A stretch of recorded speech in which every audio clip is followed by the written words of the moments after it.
बातचीत होगी। वहीं डेप्सांग गोगरा हॉट स्प्रिंग से सैनिकों की वापसी पर चर्चा होनी है। तो जानकारी आप तक पहुंचा रहे भारतीय प्रतिनिधिमंडल का नेतृत्व लेफ्टिनेंट जनरल पीजे मेनन करेंगे। वहीं अगर बात करें चीन को लेकर के, तो चीनी पक्ष का नेतृत्व मेजर जनरल लियो लिन करते हुए नजर आएंगे। तो लेफ्टिनेंट जनरल पीजे के लेह स्थित 14वीं कोर के कमांडर हैं। वहीं मेजर जनरल लियो दक्षिणी शिनजियांग सैन्य जिले के कमांडर हैं। तो आपको जानकारी पहुंचा रहे हैं कि आज भारत और चीन के बीच 10वें दौर की वार्ता होगी। मोल्डो में दोनों देशों के बीच ये बातचीत होती हुई नजर आएगी। साथ ही डेप्सांग गोगरा हॉट स्प्रिंग से सैनिकों की वापसी पर चर्चा होगी। तो आज ये महत्वपूर्ण हो जाएगा जिस तरह से ये बातचीत होगी। क्या कुछ दोनों देशों के बीच बातचीत पर सहमति बनती है उसके बारे में जानकारी देंगे। वहीं 4 तस्वीरें आपको बता दें, जहां पर पहली तस्वीर है कि 10वें दौर की बातचीत आज दोनों देशों के बीच में होगी।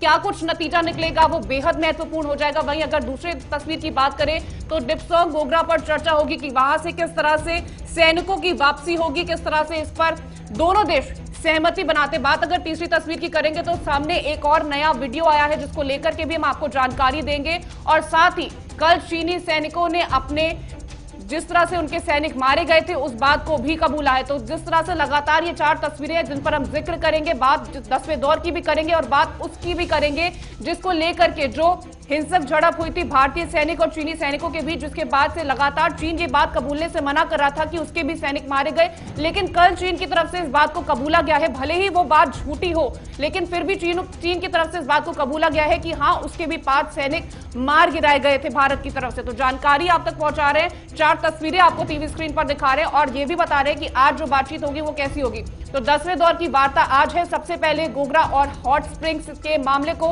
हल करने की कोशिश की जाएगी। वहीं डेप्सांग का मामला सुलझाना थोड़ा मुश्किल हो सकता है और इसमें समय भी लग सकता है। माना जा रहा है कि आज जो बातचीत होगी उनमें कई अलग अलग मुद्दों पर बैठक होगी। इस बैठक में पैंगोंग झील के उत्तरी और दक्षिण तट पर डिसएंगेजमेंट की स्थिति की भी जांच करी जाएगी। तो लगातार पैंगोंग झील के दोनों किनारों पर डिसएंगेजमेंट की प्रक्रिया 20 फरवरी तक पूरी होने की उम्मीद भी जताई जा रही। तो आज बातचीत होगी, बैठक होगी। 10 फरवरी को चीन ने घोषणा की थी कि नई दिल्ली और बीजिंग पैंगोंग झील से हटने के लिए तैयार है। वही समझौते में चीनी सेना ने फिंगर 8 और भारतीय सेना को फिंगर 3 पर वापस आना होगा। तो आज जो वार्ता होगी दोनों देशों के बीच वो अलग अलग मुद्दों को लेकर के, अलग अलग बात को लेकर के होगा और साथ ही डेप्सांग गोगरा हॉट स्प्रिंग से सैनिकों की वापसी पर भी